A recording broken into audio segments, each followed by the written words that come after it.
क्या आपको कभी ऐसा लगा है कि आप थक चुके हैं, सिर्फ जिस्मानी तौर पर नहीं बल्कि रूहानी तौर पर? जब हर कोशिश नाकाम लगती है, जब हर रास्ता बंद दिखाई देता है और जब आपका अपना दिमाग आपके कान में फुसफुसाता है, बस कर दो, तुम्हारे बस का नहीं है। हम सब उस मोड़ पर आते हैं जहां हार मान लेना सबसे आसान लगता है। मगर कुछ लोग ऐसे होते हैं जो गिरते हैं, चोट खाते हैं, मगर दोबारा खड़े हो जाते हैं। उनके पास कोई सुपर पावर नहीं होती, उनके पास सिर्फ एक राज होता है। आज की कहानी उसी राज के बारे में है। एक शहर में आर्यन नाम का एक नौजवान रहता था। आर्यन बिल्कुल आप जैसा था, ख्वाब देखने वाला, मेहनती, मगर अंदर से टूटा हुआ। वो एक छोटी सी नौकरी करता था और साथ ही अपना एक छोटा सा कारोबार शुरू करने की कोशिश कर रहा था, मगर किस्मत जैसे उससे रूठ चुकी थी। हर महीने कोई ना कोई नया नुकसान होता, कभी लोग धोखा देते, कभी उसकी अपनी हिम्मत जवाब दे जाती। वो रोज रात को बिस्तर पर लेटा यही सोचता, मैं इतनी मेहनत क्यों कर रहा हूँ जब नतीजा हमेशा नाकामी ही निकलना है। एक दिन आर्यन ने फैसला किया कि अब बस, वो मजीद हार बर्दाश्त नहीं कर सकता।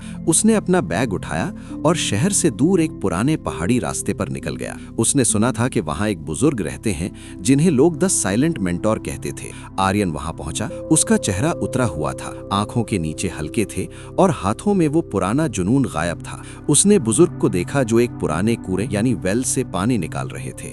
आर्यन उनके पास गया और भारी आवाज में बोला, बाबा, मैं हार गया हूँ, मैं थक चुका हूँ। मुझे बताएं कि वो लोग कैसे बनते हैं जो कभी हार नहीं मानते? क्या उन्हें दर्द नहीं होता? बुजुर्ग ने आर्यन की तरफ देखा और मुस्कुरा दिए। उन्होंने आर्यन के हाथ में एक मिट्टी का प्याला यानी क्ले कप दिया और कहा, इसमें पास के झरने से पानी भरकर लाओ, मगर शर्त यह है कि प्याले में एक छोटा सा छेद यानी होल है। तुम्हें भाग कर आना होगा ताकि पानी खत्म ना हो जाए। आर्यन भागा, झरने से पानी भरा और तेजी से वापस आया, मगर रास्ते में ठोकर खाकर गिर गया। प्याला टूट गया। वो दोबारा गया, दूसरा प्याला लिया। इस बार वो गिरा नहीं, मगर जब तक बुजुर्ग के पास पहुंचा, छेद की वजह से पानी निकल चुका था। आर्यन ने तीसरी बार, चौथी बार, 10वीं बार कोशिश की। हर बार या तो वो थक जाता या पानी गिर जाता। आखिर में वो जमीन पर बैठ गया और रोने लगा। ये नामुमकिन है, मैं जितनी भी कोशिश करूं, ये मिट्टी का प्याला पानी नहीं रोक सकता। बुजुर्ग आर्यन के पास आए और उसके कंधे पर हाथ रखा। उन्होंने कहा, आर्यन, तुमने हर बार कोशिश की क्योंकि तुम्हारा ध्यान पानी पर था, मगर तुमने ये नहीं देखा कि हर बार गिरने